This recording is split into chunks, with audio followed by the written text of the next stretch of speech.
Bienvenidas y bienvenidos al último seminario de Fisiología Digestiva, el seminario de digestión y absorción de la materia Fisiología y Biofísica de la Unidad Académica 1, Facultad de Medicina de la Universidad de Buenos Aires. Soy Roxana Toriano y en las distintas partes de este seminario intentaremos aprender las claves que nos permitan comprender la digestión y absorción de nutrientes, micronutrientes, electrolitos y agua en el ser humano. Los objetivos de esta clase son comprender los mecanismos de digestión y absorción de hidratos de carbono, lípidos y proteínas desde un punto de vista fisiológico y biofísico, entender el manejo gastrointestinal de la vitamina B12, del hierro y del calcio, conocer el manejo del agua y los iones en el intestino delgado y el colon, los mecanismos moleculares involucrados y la regulación de estos mecanismos, y comprender la integración de las funciones secretomotoras y absortivas en el intestino delgado y grueso y sus consecuencias fisiopatológicas.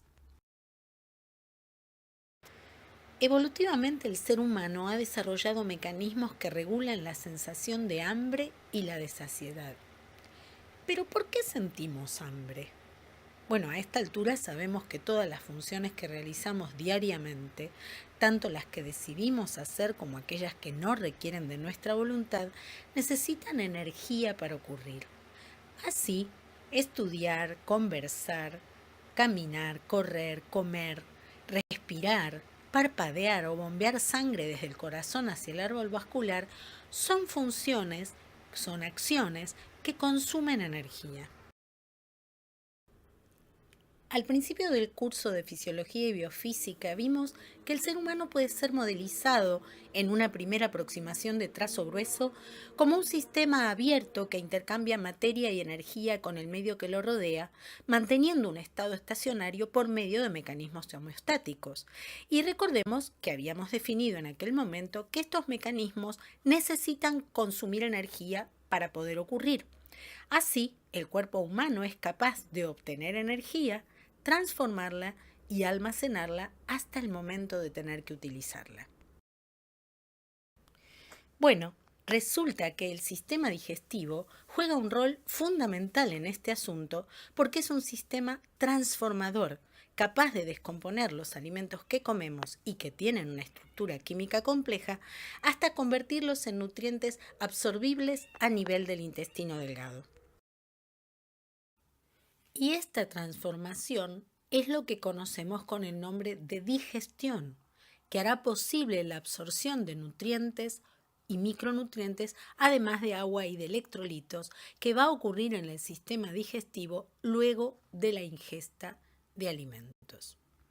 Les propongo que pensemos a la fisiología digestiva como un proceso que va a moverse entre el programa motor de la ingesta y el programa motor del ayuno, dos programas que ustedes vieron, conocieron, aprendieron en el seminario de motilidad. Así, lo que ustedes han visto a lo largo de los 4 seminarios de fisiología digestiva, al que se suma este que están escuchando en este momento, describen por separado cosas que en realidad están ocurriendo al mismo tiempo. Durante el programa motor de la ingesta, después de ingerir los alimentos, van a ocurrir al mismo tiempo la motilidad asociada a este programa, las secreciones que van a regular y permitir la digestión y el propio proceso de digestión acoplado al proceso de absorción. Vale entonces hacer dos aclaraciones. Primero, lo que venimos estudiando es la fisiología normal de un adulto sano. Y en segundo lugar, es fundamental pensar estos procesos de manera integrada. Y para pensarlos así, correspondería en este momento hacernos dos preguntas. La primera es, ¿dónde o cuándo comienza el proceso digestivo? Bueno, justamente pensarlo de manera integrada implica entender que el proceso empieza cuando, por ejemplo, imaginamos, vemos o olemos la comida en lo que ustedes aprendieron que se llama la fase cefálica del programa motor de la ingesta. En ese momento, y vía acetilcolina, empiezan a estimularse secreciones enzimáticas tanto a nivel de las glándulas salivales, del estómago, como del jugo pancreático. Sin embargo, la digestión propiamente dicha y pensada estrictamente como hidrólisis enzimática comenzará recién en la boca cuando el alimento tome contacto con la saliva y con las enzimas que la saliva contiene, la amilasa salival y la lipasa lingual. La mayor y más potente actividad enzimática para las tres grandes familias de nutrientes ocurrirá, sin embargo, recién a nivel del duodeno, porque allí es donde el quimo se encontrará con las enzimas pancreáticas, que son las más potentes enzimas digestivas. Aún así, vamos a ver que la acción enzimática no solamente ocurre a nivel de la luz del intestino y mediada por enzimas pancreáticas, sino también a nivel de la superficie de la mucosa intestinal, mediada esta vez por enzimas específicas de la membrana del ribete en cepillo de los enterocitos. Y en algunos casos también hay una digestión última dentro de la célula intestinal. Podemos entonces hablar de tres niveles de digestión: la digestión en la luz, la digestión en la membrana y la digestión intracelular.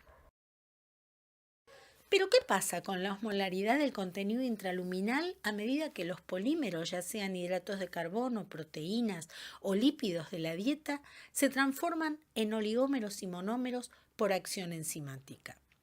Bueno, evidentemente la osmolaridad va a aumentar porque lo que antes era una única partícula, la partícula de macromolécula, se transforma en muchas partículas que son moléculas más pequeñas.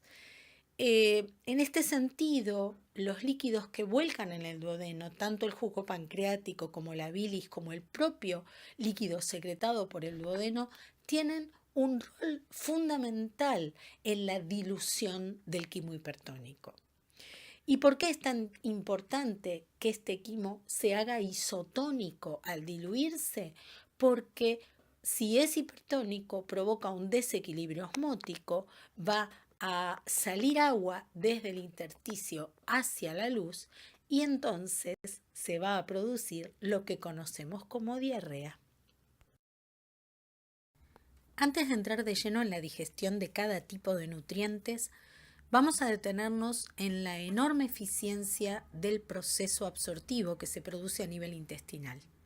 Evolutivamente, nuestro intestino está preparado para absorber todos los nutrientes que han sido digeridos, los micronutrientes que no requieren digestión y también para recuperar la gran cantidad de agua, cerca de 9 litros, que resulta de sumar el agua de bebida que se ingiere con las secreciones asociadas al proceso digestivo. Esta eficiencia se debe en parte a la particular morfología del intestino delgado. No solo los pliegues circulares aumentan la superficie, sino la organización de la mucosa en vellosidades y de la membrana apical de los enterocitos en microvellosidades.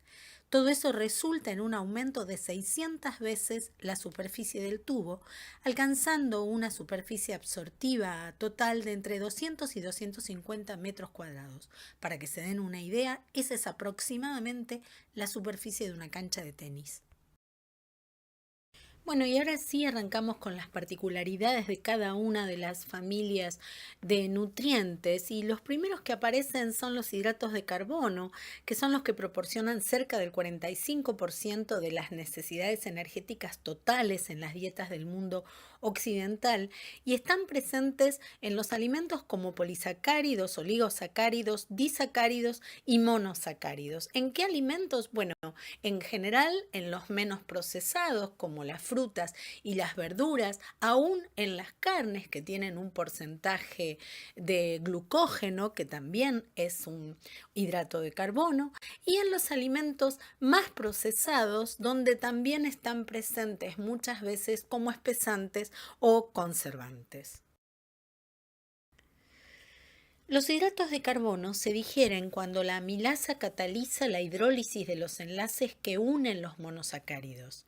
Vale aclarar que la amilasa humana solo puede actuar sobre un tipo de enlace del polímero, los de tipo alfa 1,4 intramoleculares. Por eso, la digestión luminal no produce nunca monosacáridos, que es la forma absorbible de los hidratos de carbono. ¿Y en qué lugares del sistema digestivo ocurre lo que acabamos de decir? Bueno, la digestión de los hidratos de carbono empieza en la boca, continúa mientras el bolo se mueve hacia el estómago, se frena cuando la acidez gástrica inactiva la amilasa salival y luego prosigue ya con el quimo en el duodeno gracias a la amilasa pancreática que va a hidrolizar el resto de los polisacáridos para dar moléculas más pequeñas que se llaman oligosacáridos y que tienen de 2 a 9 moléculas de glucosa. La digestión sigue en el ribete en cepillo del enterocito gracias a diferentes oligosacaridasas que son proteínas intrínsecas de la membrana cuyos dominios catalíticos se orientan hacia la luz intestinal. Observen que la hidrólisis a este nivel tiene una enorme ventaja porque las enzimas están en el mismo dominio de la membrana que los sitios donde se van a absorber los monosacáridos. Esto permite un acoplamiento eficaz entre la velocidad de digestión superficial y la velocidad de absorción de los monosacáridos producidos, lo cual minimiza la posibilidad de que el aumento de partículas producto de la digestión aumente la tonicidad del contenido luminal. En esta instancia de digestión superficial también se procesan los dos disacáridos más comunes en la dieta occidental, como son la lactosa y la sacarosa.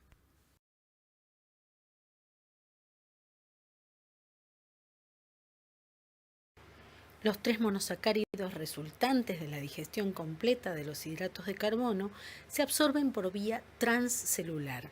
Ingresan a la célula intestinal por 2 mecanismos. La fructosa entra por difusión facilitada a través del transportador GLUT5 y la glucosa y la galactosa comparten en cotransportador sodio-glucosa. Este último es un transporte activo secundario porque aprovecha el gradiente de sodio entre la luz y el intracelular para ingresar la glucosa aún en contra de su propio gradiente. La absorción termina cuando los 3 monosacáridos salen hacia el torrente sanguíneo por difusión facilitada a través del GLUT2. Ha sido reportado que existe un transporte de glucosa pasivo y paracelular, pero no termina de quedar claro cuál es la importancia en cuanto a cantidades de ese transporte.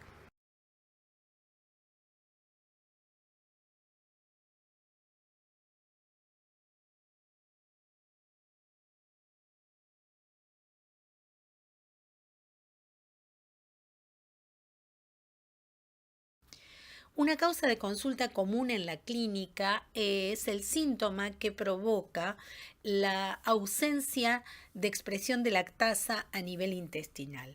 En el gráfico superior, con presencia de actividad de lactasa en el enterocito, lo que vemos son 2 curvas que se superponen, una debida a la lactosa ingerida, otra debida a la glucosa ingerida, se está midiendo glucosa en sangre.